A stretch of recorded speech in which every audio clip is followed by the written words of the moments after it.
سمجھدار گدھا اور بادشاہ۔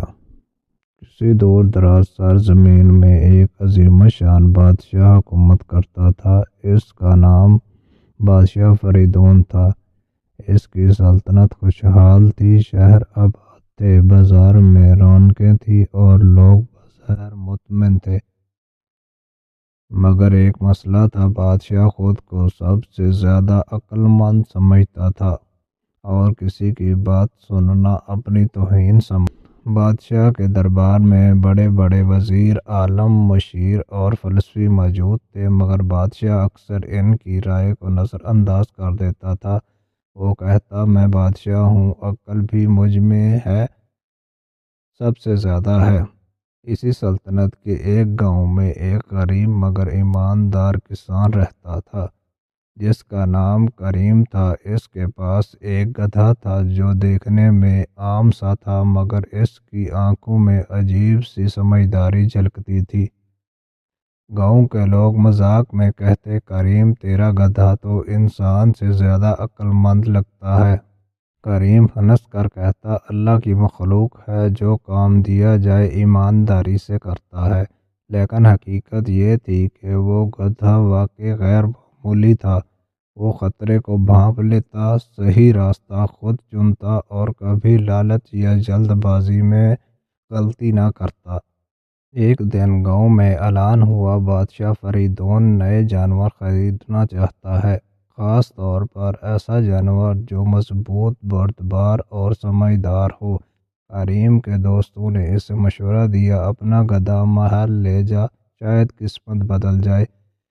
کریم نے ہچکچاتے ہوئے گدھے کو محل لے جانے کا فیصلہ کیا۔ جب وہ دربار میں پہنچا تو سب لوگ ہنسنے لگے، ارے بادشاہ کے سامنے گدھا! بادشاہ نے طنزیہ مسکراہٹ کے ساتھ پوچھا، یہ گدھا کیوں لائے ہو؟ کریم نے ادب سے کہا، جہاں پناہ یہ عام گدھا نہیں، بہت سمجھدار ہے۔ بادشاہ ہنسا، اچھا اگر یہ واقعی سمجھدار ہوا تو میں تمہیں انعام دوں گا، ورنہ سزا ملے گی۔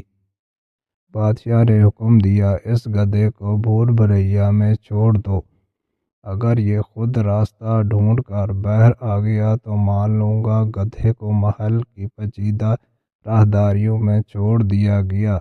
سب درباری منتظر تھے کہ یہ جانور گھبرا کر ادھر ادھر بھاگے گا، مگر گدھے نے جلد بازی نہ کی۔ وہ رکا، سونگا، آوازوں کو سنا اور آہستہ آہستہ صحیح راستہ چنتا ہوا باہر آ گیا۔ دربار میں خاموشی چھا گئی۔ بادشاہ کو غصہ آیا، یہ محض اتفاق ہے، دوسری آزمائش ہوگی۔ اس بار سونے اور گھاس کو ایک ساتھ رکھا گیا۔ عام گدھا فوراً گھاس کی طرف لپکا، مگر اس گدھے نے پہلے سونے کو دیکھا، پھر گھاس کو اور آخر کار صرف اتنی گھاس کھائی جتنی ضروری تھی، سونے کو ہاتھ تک نہ لگایا۔ وزیر نے آہستہ کہا، جہاں پناہ یہ تو لالچ سے پاک ہے۔ بادشاہ نے دانت پیستے ہوئے کہا، اب آخری امتحان، سب سے مشکل سوال۔ بادشاہ نے کہا، اگر یہ واقعی سمجھدار ہے تو فیصلہ کرے، انصاف طاقت میں ہے یا سچ میں؟ گدھا خاموش رہا، پھر آہستہ سے بادشاہ کے تخت کے پاس جا کر بیٹھ گیا اور سر جھکا لیا۔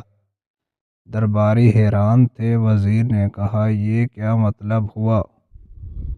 بادشاہ کو اچانک احساس ہوا، گدھا یہ پیغام دے رہا تھا، طاقت عارضی ہے، سچ کے سامنے سب جھک جاتے ہیں، چاہے وہ بادشاہ ہی کیوں نہ ہو۔ بادشاہ کی آنکھیں کھلی گئیں۔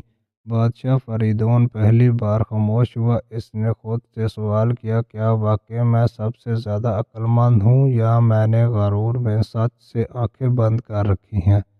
اس نے کریم کو بلایا اور کہا، تمہارا گدھا مجھ سے زیادہ سمجھدار نکلا۔ بادشاہ نے نہ صرف کریم کو انعام دیا بلکہ گدھے کو محل میں عزت کے ساتھ رکھا، مگر گدھا اداس رہنے لگا۔ کریم نے کہا، جہاں پناہ یہ آزادی میں سب سے زیادہ خوش رہتا ہے۔ بادشاہ نے سر ہلایا اور گدھے کو واپس گاؤں بھیج دیا۔ بادشاہ نے اس دن کے بعد مشیروں کی بات سننا شروع کر دی، انصاف کو طاقت پر فوقیت دی اور رعایا واقعی خوشحال ہو گئی، اور وہ گدھا وہ گاؤں میں پہلے سے بھی زیادہ عزت پانے لگا، کیونکہ سب جان گئے تھے کہ عقل شکل یا عہدے کی محتاج نہیں ہوتی۔ غرور عقل کو اندھا کر دیتا ہے۔ سچ ہمیشہ طاقت سے بڑا ہوتا ہے۔ سمجھداری شکل، دولت یا عہدے سے نہیں آتی۔ اگر ہماری سٹوری اچھی لگے تو چینل کو سبسکرائب اور